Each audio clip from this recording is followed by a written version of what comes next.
Jadi hari ini kita akan membicarakan tentang sport history methodology. Jadi metodologi sejarah olahraga.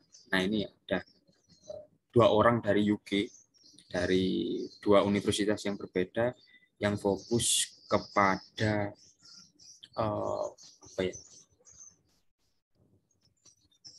sejarah olahraga dan pendidikan fisik gitu ya. Sejarah olahraga dan pendidikan fisik di Inggris. Jadi ternyata orang-orang Inggris ini orang-orang pokoknya daerah Eropa dan mungkin juga Amerika sudah melakukan banyak riset terkait sejarah olahraga dan juga bagaimana metodologi untuk menulisnya. Makanya tidak heran kalau di daerah Eropa maupun Amerika maupun Australia, seperti beberapa tulisan yang pernah kita bahas sebelumnya, itu olahraganya ya maju-maju gitu ya. Tidak seperti di Indonesia yang selalu ya always dihubungkan dengan politik, dihubungkan dengan monopoli, dihubungkan dengan hal-hal yang berbau monetisasi gitu ya. Nah, menariknya mereka sudah mengarah kepada filsafat keolahragaan dan bagaimana sejarah itu bisa membentuk satu olahraga yang mempunyai kekuatan. Kalau kalian kemarin lihat siapa Indonesia di apa badminton apa wi lah lihat Thomas Cup Sudirman Cup. Sudirman Cup. Sudirman Cup, Thomas Cup. Ya, kaing-kaing kan ya. Sudirman Cup kan sudah kaing-kaing lah atlet kita gitu. Itu tidak pernah kita lihat bagaimana sebenarnya atlet kita itu latihan dan berjuang untuk menang, yang kebanyakan dilihat hanya mungkin hasil akhirnya. Padahal kalau menurut dua orang ini, Dave Day and Ray Van Pleu, ada beberapa exercise untuk menuju champion ya, maksudnya untuk menjadi juara. Nah, dia ini juga ngomong ada beberapa exercise atau semacam latihan atau semacam patokan khusus ya untuk menciptakan sebuah historiografi sejarah olahraga. Nah, apakah itu? Jawabannya adalah sejarah olahraga yang nantinya ditulis oleh sejarawan olahraga harus ditulis dengan menggunakan metodologi gitu ya. Harus ditulis menggunakan metodologi agar tidak cenderung tulisan sejarahnya itu naratif, deskriptif, seperti pertandingan olahraga juga ya. Kalau orang-orang Indonesia ini yang penting menang gitu ya, nggak melihat bagaimana porsi latihannya dan lain sebagainya. Pokoknya deskripsikan saja ini latihan jam sekian sampai jam sekian, hari apa saja kemudian tanding, penting menang. Kalau di Indonesia gitu.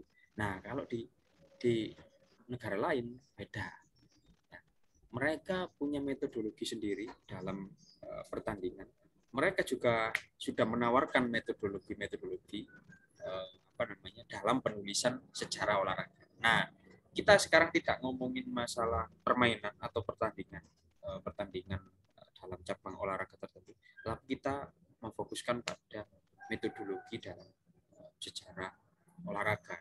Nah, pertama kali yang ingin saya tanyakan kepada adik-adik, adakah yang mau sharing pengetahuan?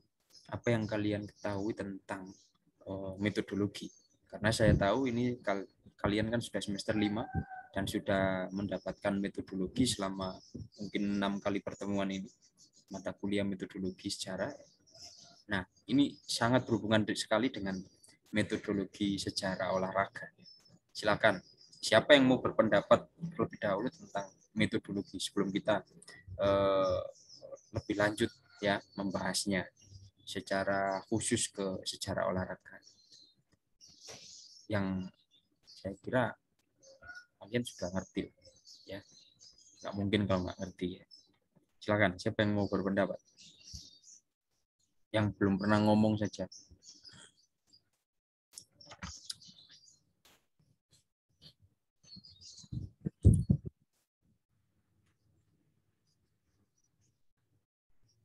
Surya, wes salah gak keleman, tak tunjuk aja. Surya mana Surya? Hadir Pak. Halo. Ya gimana Mas? Tentang itu ya Pak, metodologi ya Pak. Tes. Halo.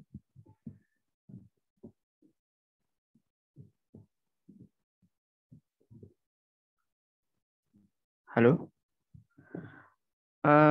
Menurut saya metodologi itu segala tata cara, semua cara yang dipakai untuk menemukan hasil dari penelitian, Pak.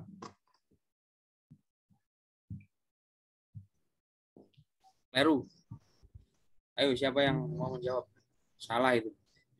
Kamu kuliah 6 kali pertemuan ini, kuliah metodologi sejarah, masih belum ngerti metodologi sejarah, berarti kamu parah. Ayo, siapa yang mau menjawab? Selain Surya, tunjuk satu teman kamu Mas. Mas Surya, perempuan. Oh, keren. Metodologi gak ngerti. Ya, Siapa ya? wis. Baru. Kanifatul, Pak. Ya, wis. Silakan jawab. Saya tidak akan melanjutkan mata kuliah ini hari ini kalau belum ada yang bisa menjawab metodologi secara benar.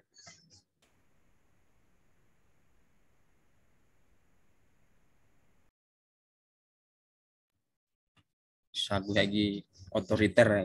Anak buah Luhut kok. Macem-macem kalian. Wah. Pamer.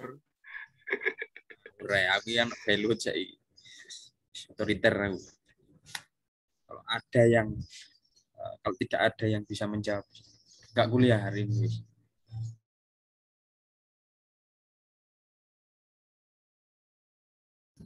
Selain Pram sama Wahyu.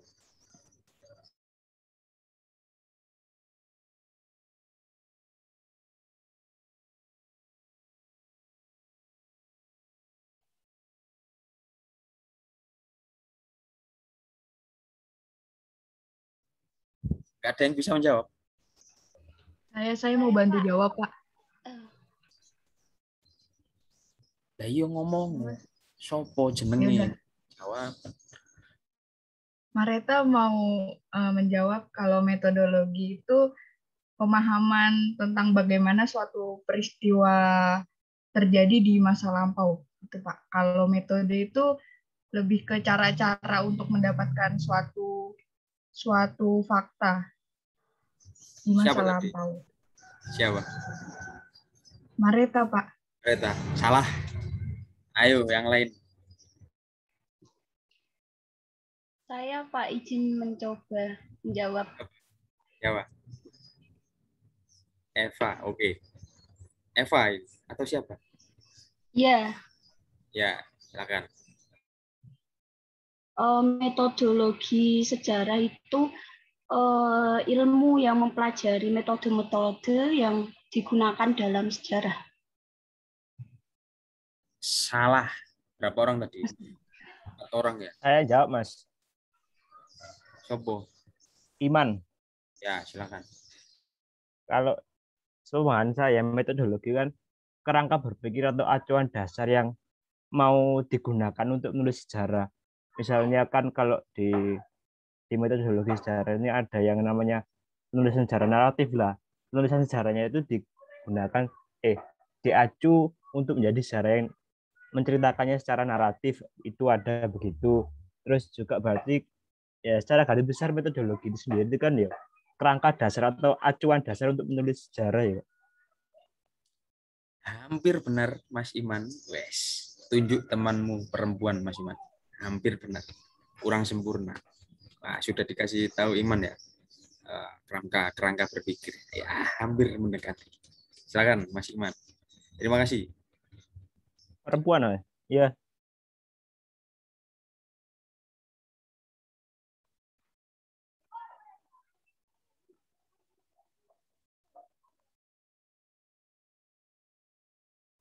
Ais, Pak.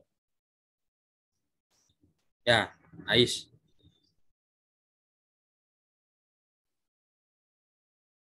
Kalau secara kasarnya itu metodologi itu perspektif yang digunakan oleh penulis itu, Mas.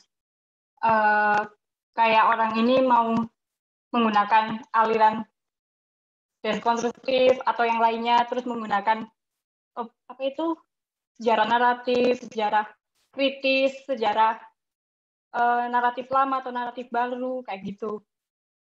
Perspektifnya mungkin ya dari penulis itu yang menjadi.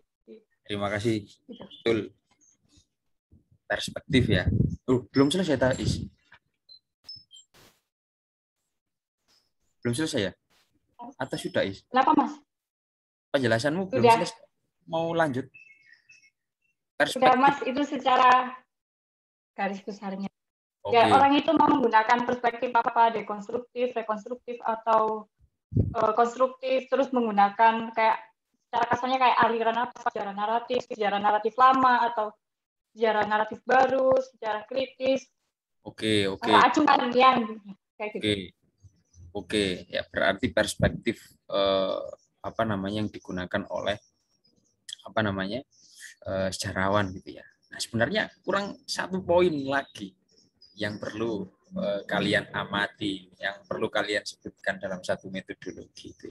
Benar, tadi perspektif itu kan salah satu bagian dari kerangka berpikir yang dijelaskan Mas Iman tadi. Ayo, kurang satu lagi. Ayo, sedikit lagi. Sudah hampir sempurna pemahaman kalian terhadap metodologi. Siapa Is? Yang mau berpendapat Is? Selain Pram sama Wahyu Is?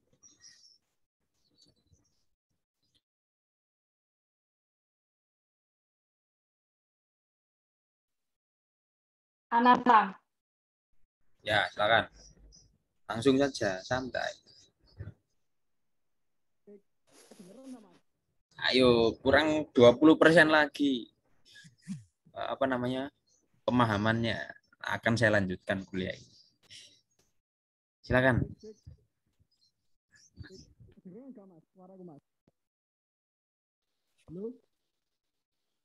Halo. Kecil banget suara nih. Itu kurang lebih hampir sama dengan Ais ya Mas ya. Cuma untuk menambahnya mungkin di sini perlu penganalisaan ya Mas. Kayak runtutannya seperti apa, terus kalau dikaitkan misalnya dengan secara struktural itu struktur dimensinya itu seperti apa gitu Pak. Jadi ada analisisnya gitu Pak. Dalam kerangka berpikir. Iya Mas, bener Mas. Mas siapa tadi? Ananta. Analisisnya itu menggunakan apa?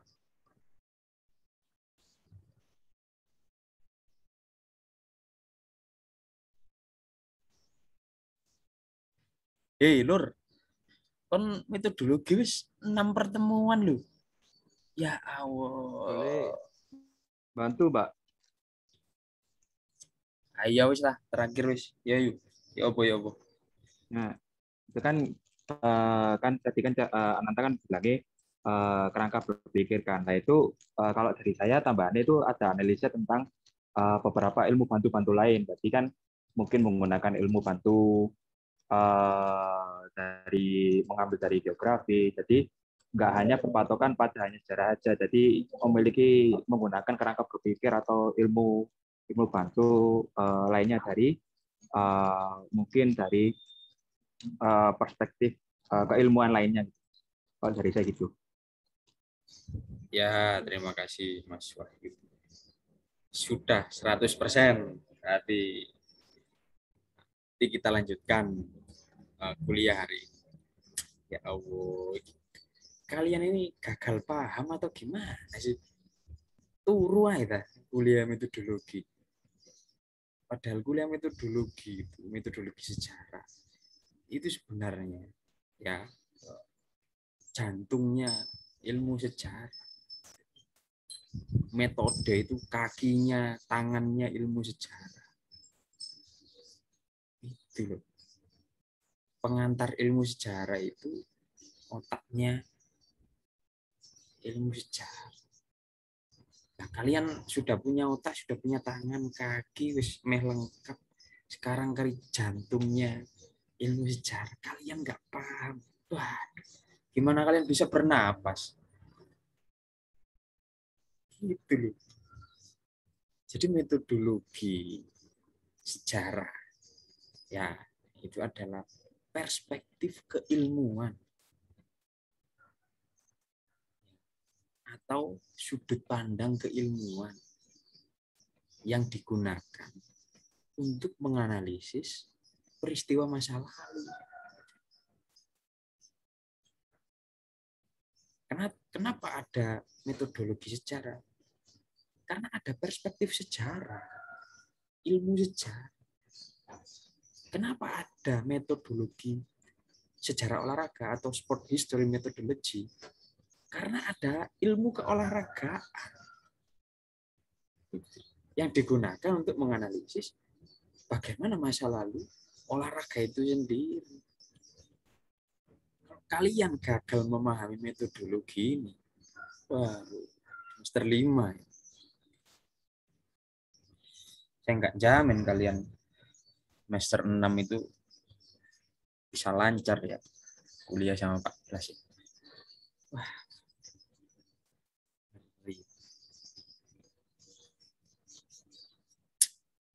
Oke. Terima kasih Mas Wahyu.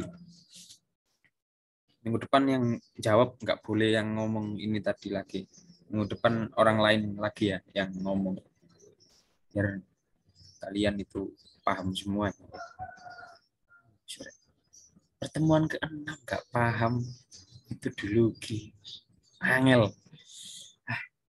Baik, kita lanjutkan ya. Kita sekarang membahas sport history methodology dari Dave Day and Ray Van Pleu. Ya, mereka adalah ahli sport history dari Inggris, dari UK. Saya lupa universitasnya, tapi dari UK orang-orang ini. Kita akan belajar bagaimana perspektifnya mereka dan tawaran-tawaran mereka terkait sejarah olahraga itu metodologinya itu seperti apa dan bidang-bidang garapan apa saja yang bisa dibahas. Ya. Oke, saya lanjutkan. Nah, kalau menurut salah satu ilmuwan dari Pratchett, jenenge history has to be observed, ya. Otherwise, it's not history. It's just things happening one after another. Jadi sejarah ya, history itu harus ditulis, harus diobservasi, ya, harus diteliti, harus dihadirkan kembali. Ya. Kalau tidak, itu bukan sejarah namanya. Karena itu hanya apa? Satu hal yang terjadi secara berurutan saja. Jadi habis ini, habis A, B, C, D, itu. Jadi kalau sejarah itu memang masa lalu yang harus kita observasi lagi, harus diamati lagi dan juga dilihat lagi untuk dinarasikan kembali saat ini. Kalau tidak ya jadi naratif. Jadi hanya runtutan peristiwa, bukan sejarah namanya, tapi kronologis, kronik. Nah, ini pendapatnya Terry Pater. Nah, kemudian apa hubungannya dengan metodologi sejarah? Nah, Nih, kita berangkat dari ini. Di dalam bukunya Small Cuts. Kalau Dave tadi, Dave itu kan yang nulis ini kan, Dave dan Murray. Ya.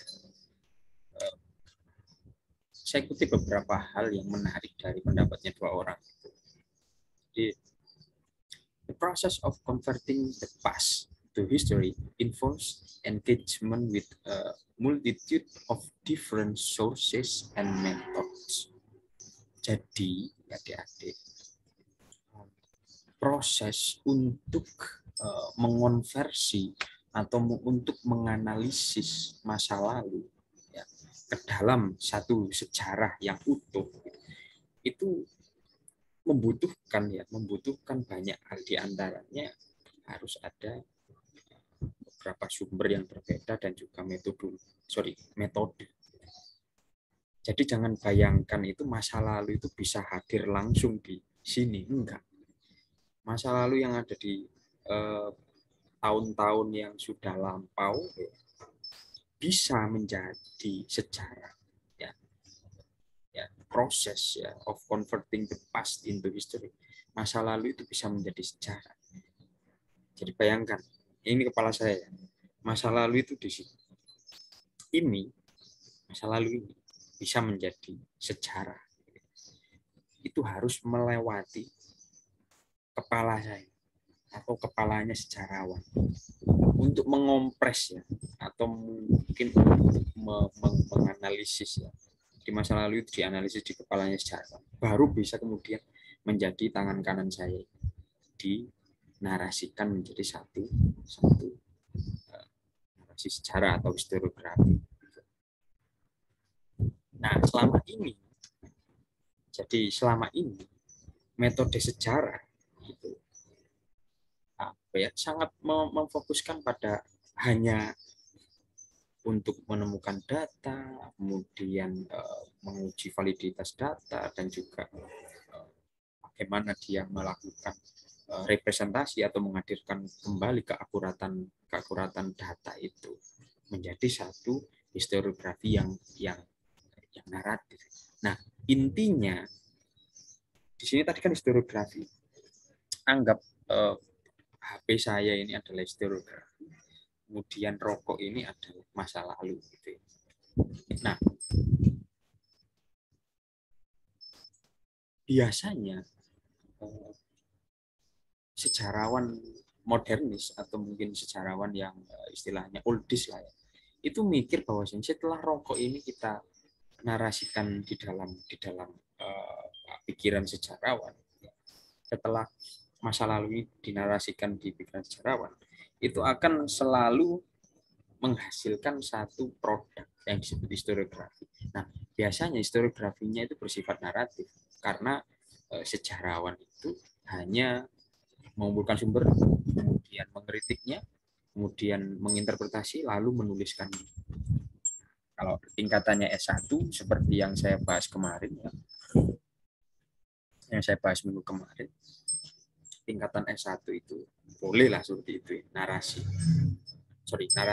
deskriptif naratif. Nah, namun kita seiring berkembangnya waktu, seiring berkembangnya tradisi historiografi di Indonesia, penulisan narasi sekarang ya, narasi sejarah itu harus kritis. Ya, jadi bagaimana sih menulis sejarah yang kritis, yang juga tidak hanya berisi kronologis saja ya, tapi ada mungkin kritik-kritik terhadap masa lalu, ada pemahaman lain terhadap masa lalu. Nah, historian now recognize that there are competing approaches to the past as history. Maksudnya apa? Competing approach. Harus ada pendekatan yang baru, atau mungkin pendekatan yang pendekatan itu sama dengan sudut pandang ya, atau perspektif. Harus ada perspektif, pendekatan atau sudut pandang yang menarik gitu ya, sesuai dengan yang diinginkan sejarawan itu sendiri. Jadi sejarawan ya, they make epistemological choice which influence how they choose how to gain knowledge about us. Ketika kita melihat bahwa sepak bola atau mungkin bulu tangkis ya, atau mungkin panahan seperti yang dibahas dalam film kemarin, itu sebenarnya mempunyai sejarah. Nah, tugas kita di dalam pikiran kita itu membayangkan atau mengimajinasikan bahwasanya ini di masa lalu yang sebenarnya, olahraga tersebut itu kayak gimana sih perjalanan sejarahnya itu seperti apa. Oleh sebab itu, Alun Manslow mengatakan bahwa history is mode of expression. Itu bagaimana cara sejarawan mengekspresikan membayangkan masa lalu itu. Di mana letaknya bayangan tersebut atau imajinasi tersebut atau mungkin ekspresi tersebut itu di dalam pikirannya sejarawan masing-masing. Nah, sehingga setelah diimajinasikan masa lalu, maka mereka akan melakukan pengumpulan sumber melalui metode sejarah yang ilmiah ya. Kemudian di samping itu mereka juga menggunakan seperti tadi yang saya bilang hati, jantungnya. Mereka menggunakan perspektif mereka dari hati mereka. Saya ini sebenarnya kepingin melihat olahraga bulu tangkis itu dari apanya sih? Sosial kah? Dari humaniora kah? Gitu? Dari sains kah? Dari pendidikan jasmani kah? Atau mungkin dari ekonomi, politik? Serah. Fokusnya di sejarawan itu sendiri. Sehingga nanti ketika berocol ya, ketika selesai melakukan imajinasi, melakukan kritik terhadap beberapa sumber yang dikumpulkan, lahirlah di tangan saya ini satu narasi sejarah ya, sejarah olahraga yang kritis dan juga seperti dikatakan teman-teman tadi dan seperti yang kita bahas minggu lalu ya, ada yang dekonstruktif, ada yang rekonstruktif, ada juga yang konstruktivisme.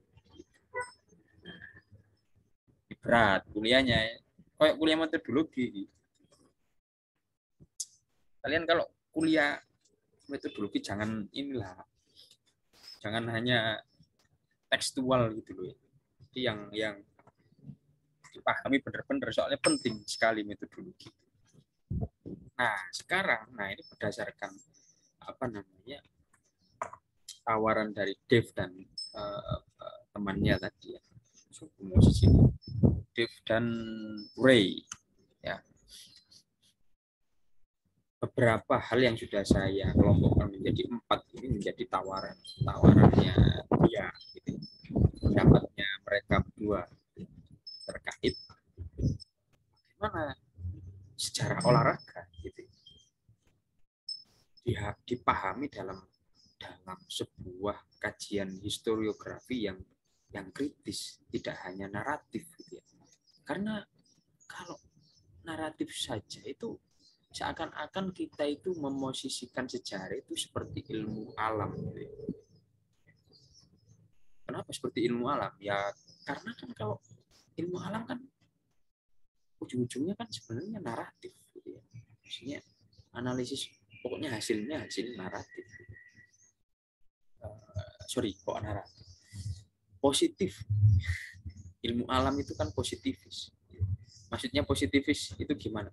Ya kalau air dipanaskan ya mesti mendidih, Mas. Dalam suhu 100 derajat ya. Kalau air dipanaskan ya mendidih, Mas.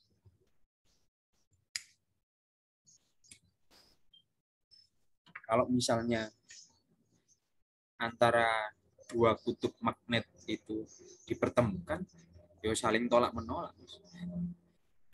Kalau misalnya korek ini saya lempar ke atas, kalau kita berbicara gravitasi, ya pasti ke bawah, Mas. Nggak mungkin misalnya saya ngelempar korek ini di Karangploso ya, di Ngijo. Tak saya lempar terus turun, terus si Wahyu sama Pram ngelempar korek ini dikorek di kosnya masing-masing di daerah mana sana? Daerah apa?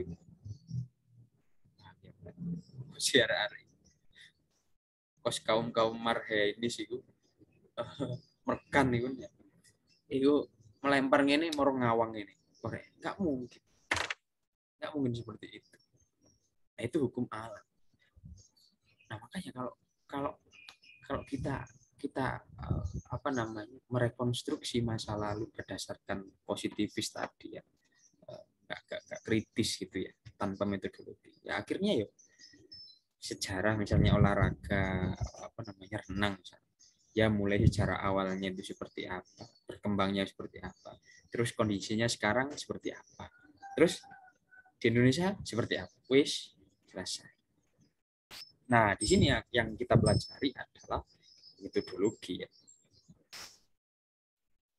secara olahraga agar kajian-kajian secara olahraga itu bisa dikaji secara kritis dan tidak deskriptif.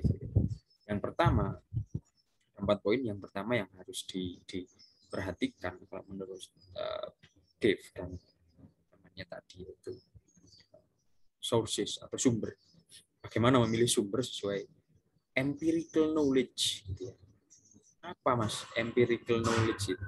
Empirical knowledge itu adalah pengalaman atau pengetahuan yang empiris, pengalaman yang benar-benar terjadi atau fakta sejarah.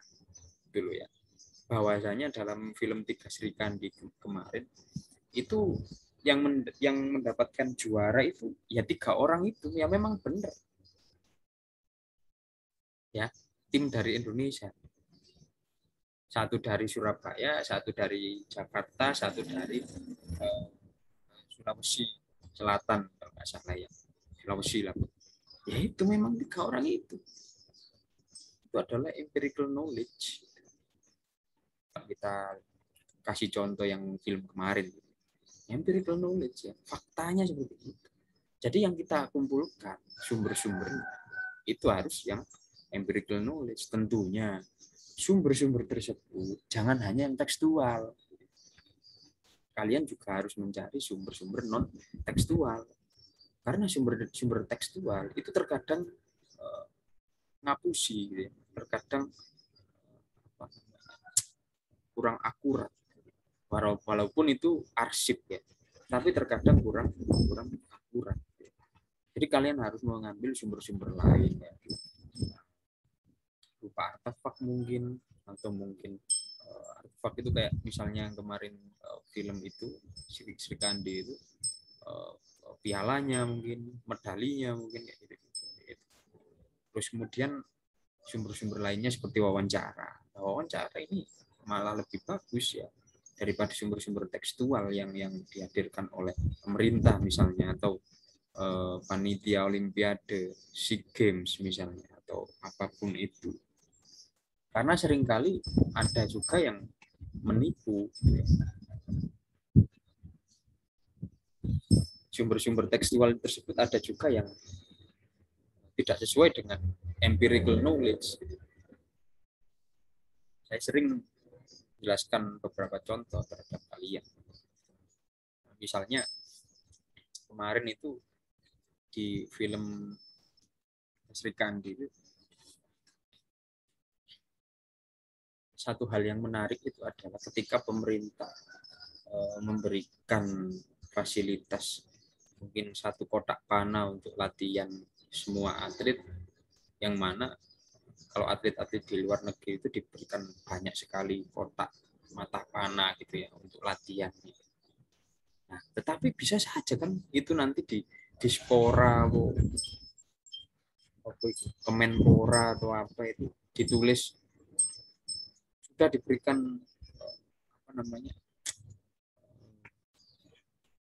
sekian banyak kotak mata panah dan juga peralatan untuk panahan gitu ya, untuk mendukung Olimpiade ini, mendukung SEA Games ini gitu. Nah, itu kan bisa saja dimanipulasi. Makanya kita harus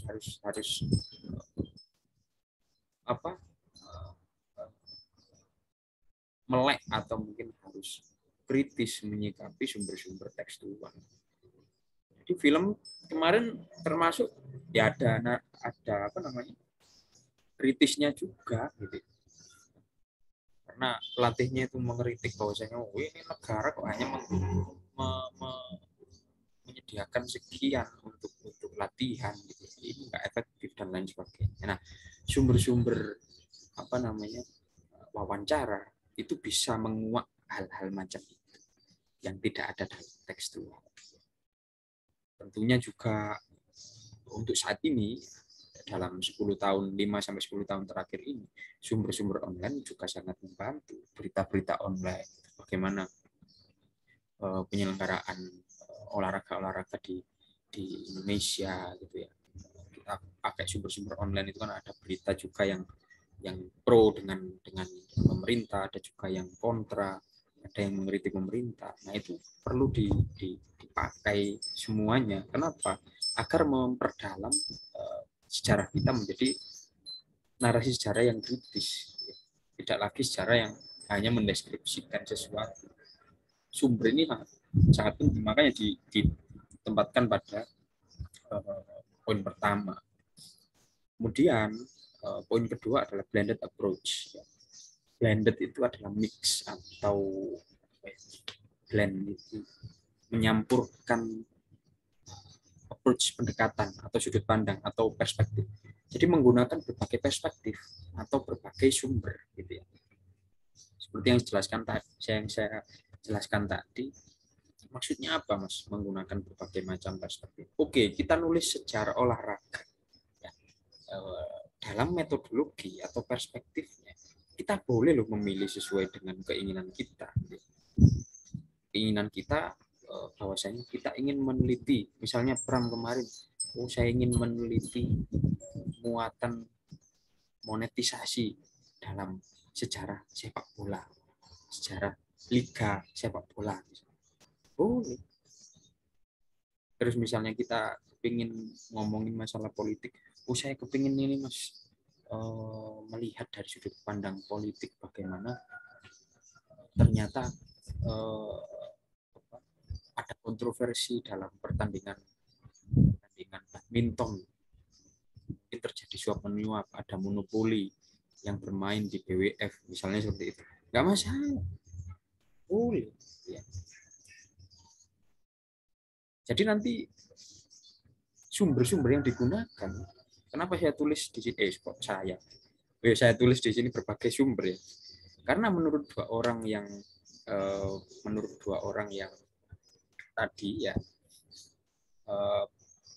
siapa namanya, Dave ya, dan juga temannya tadi yang menulis artikel sport history methodology, itu kita jangan membutakan diri kita sendiri karena hanya memakai sumber-sumber arsip tertulis. Padahal sumber-sumber kuantitatif itu juga bisa dipakai penulisan sejarah. Misalnya kita melihat data fisik masing-masing atlet gitu. Kenapa volley kita selalu kalah? Karena mungkin dipengaruhi tinggi badan dan lain sebagainya. Itu kan bisa diukur. Nah, sumber-sumber kuantitatif seperti itu bisa digunakan. Kemudian misalnya penelitiannya Pram tentang sponsor sepak bola itu ngasih uang berapa sih?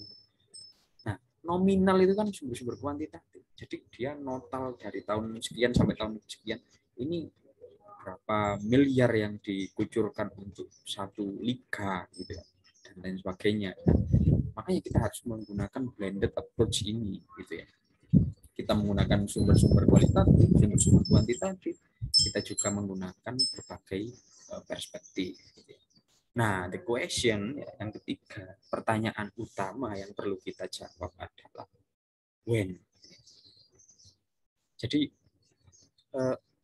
kapan? Misalnya kita mencari sumber atau misalnya kita meneliti sejarah olahraga tertentu ya. Itu kapan sih ini mulai muncul? Siapa yang mengawali kemunculannya, dan mengapa bisa muncul olahraga itu.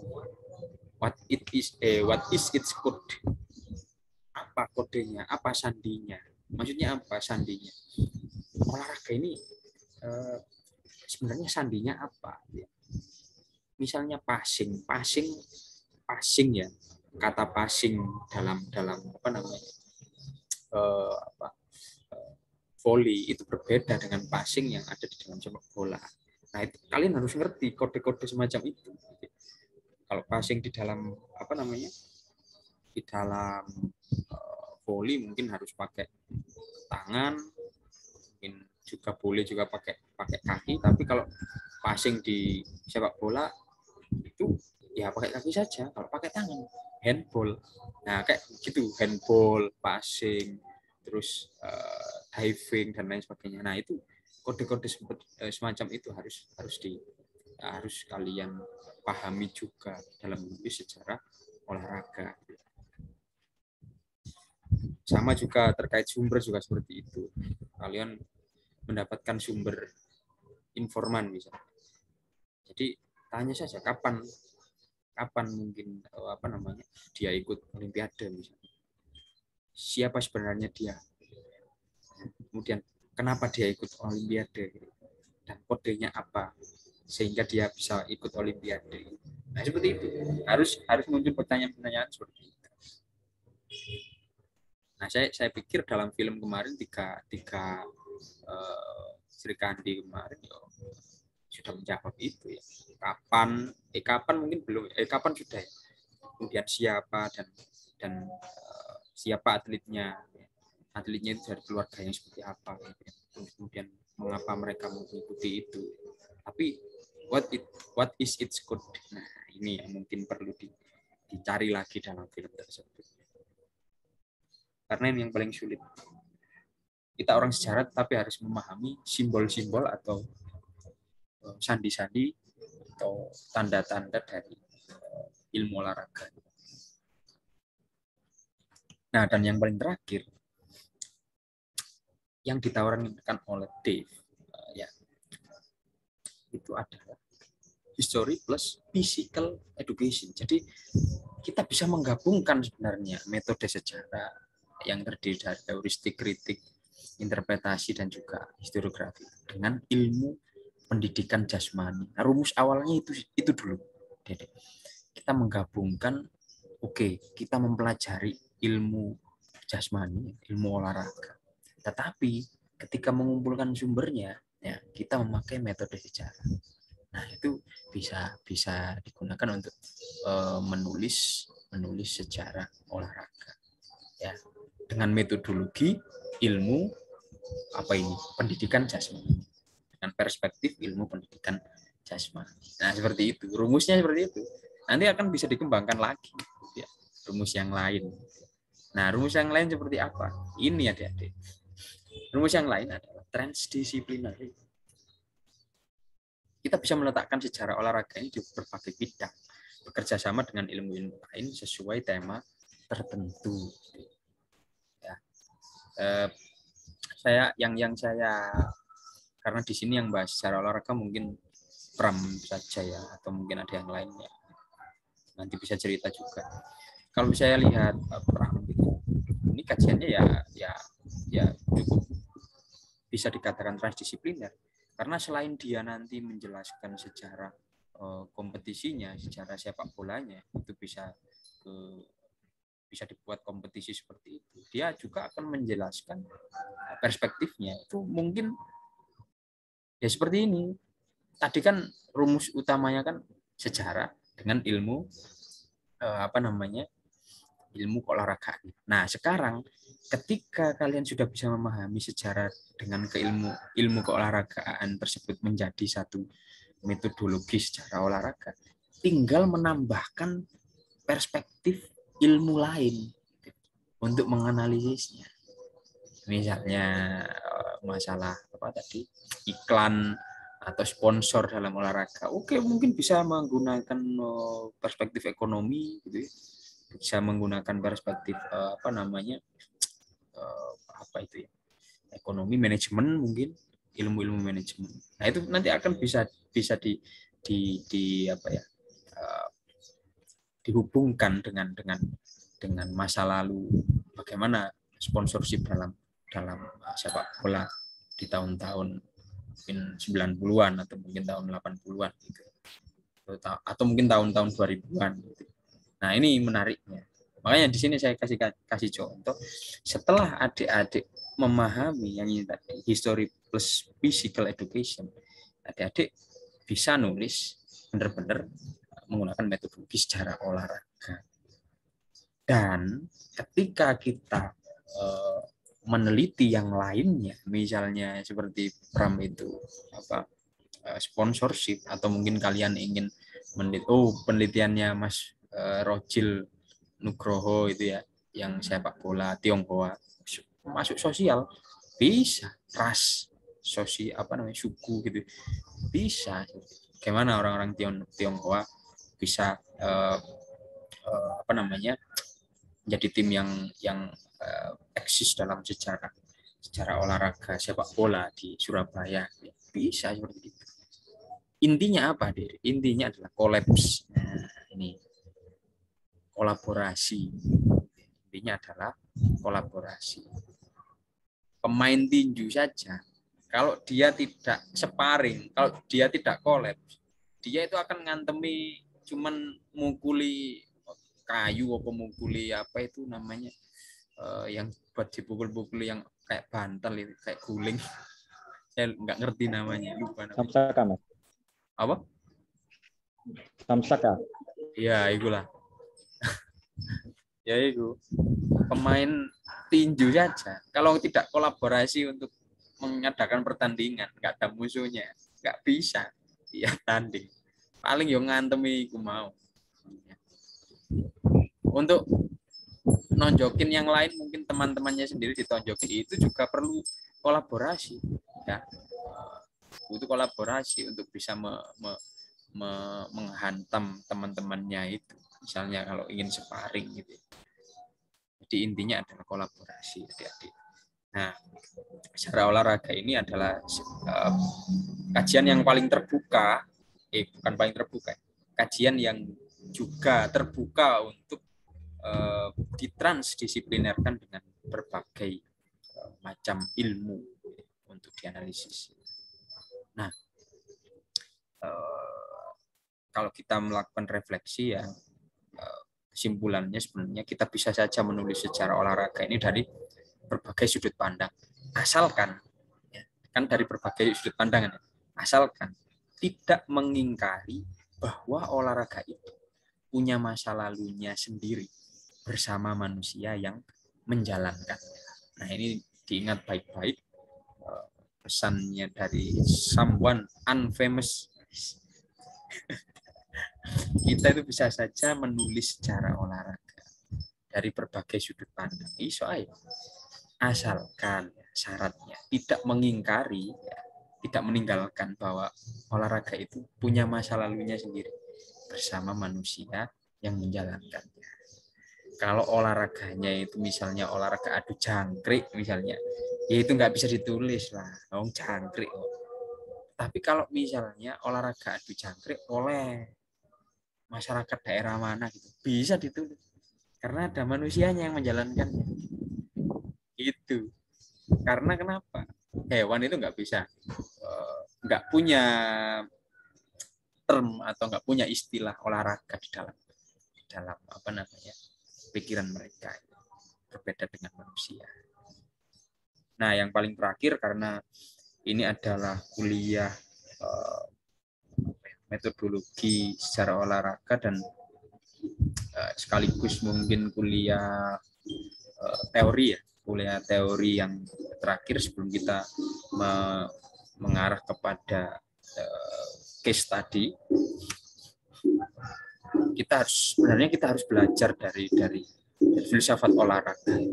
Filsafat olahraga itu yang saya pahami itu paling enggak itu ya aktif, bergerak, dan tidak malas. Nah, terus ada pertanyaan, lah gimana Mas caranya biar bisa aktif? Ya aktif saja. Gimana Mas caranya biar bisa bergerak, yo gerak, oh. Ya moving, move on. Iya kan? Gimana Mas caranya biar gak malas? Yo ojo malas. Jangan malas. Gitu loh ya. Lah ini loh. Orang, ini kan ada gambar cap jempol. Orang mau cap jempol, itu kan mek tulungin untuk itu orangnya bergerak. Ya. Itu memang filsafat olahraga seperti itu, aktif, bergerak dan tidak malas. Teman saya sekarang dosen olahraga sekarang mendirikan active movement. Kenapa active movement? Gerakan untuk aktif. Karena saat ini kebanyakan remaja dan juga anak-anak ya tidak aktif mereka itu, dan kebanyakan malas-malasan.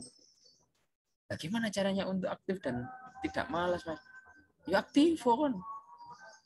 Ya cok malas. Cara nih biar nggak malas gimana? Yuk malah takon aku, mbok pikir saya ini bukan motivator. Ya kalau jawaban saya ya jangan malas, itu saja. Kalian tahu ini, Ricky Kambuaya ini ya, ini ketika Persebaya melawan Madura FC. Ya, bola dalam sepak bola tidak akan bisa menggelinding kalau tidak diaktifkan, bos. Kalau tidak ditendang, kalau tidak dilempar, throw in, kalau tidak di heading, tidak bisa bergerak. Begitu juga dengan kalian. Ya, kita berfilsafat olahraga sedikit lah. Begitu juga dengan kalian. Kalian mau nulis historiografi, tetapi nggak gerak. Kalian malas ya. Kalian nggak gerak, nggak ngumpulkan sumber, nggak baca, nggak mulai nulis. Nggak jadi historiografi. Gitu loh. Ya, urusan nanti historiografi kalian itu jelek atau bagus. Urusan si Ricky Kambuaya ini ya, urusan Persebaya nanti menang atau kalah, bola ini bisa masuk ke gawang Madura United atau tidak masuk, itu urusan lain. Itu ada kekuatan lain yang menggerakkan. Pokoknya intinya ini, aktif, gerak, dan tidak malas. Jadi kalau kalian malas, ya silakan menerima risiko-risiko dari kemalasan kalian sendiri. Jangan tanya saya gimana cara biar gak males. Jawabannya yo jangan males. Ya. Wong yang rajin saja, rajin nulis. Anak yang rajin nulis saja, itu belum tentu bisa menyelesaikan skripsinya, misalnya dalam bentuk artikel atau mungkin dalam bentuk historiografi. Itu anak yang rajin saja, belum tentu bisa menyelesaikan historiografinya. Kenapa? Karena bola yang bergerak saja belum tentu bisa masuk ke gawang. Iya toh? Bola yang bergerak saja belum tentu bisa masuk ke gawang. Apalagi bolanya nggak digerakkan. Ya ambiar. Kalian yang rajin saja belum tentu bisa menyelesaikan historiografi dalam bentuk artikel atau mungkin dalam bentuk skripsi. Apalagi yang males. Nah, ya tak memberodol. Ya. Makanya nanti ya silakan saja. Ini pesan saya.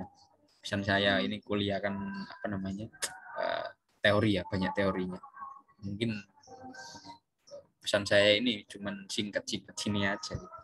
Gitu ya. Oke, terima kasih. Kita diskusi ya selanjutnya karena sudah jam berapa ya? Oh, jam 2 lebih. Wis lur, serius-serius lur. Oke, kita diskusi saja biar nggak ngantuk. Pak izin tanya Pak Ronald.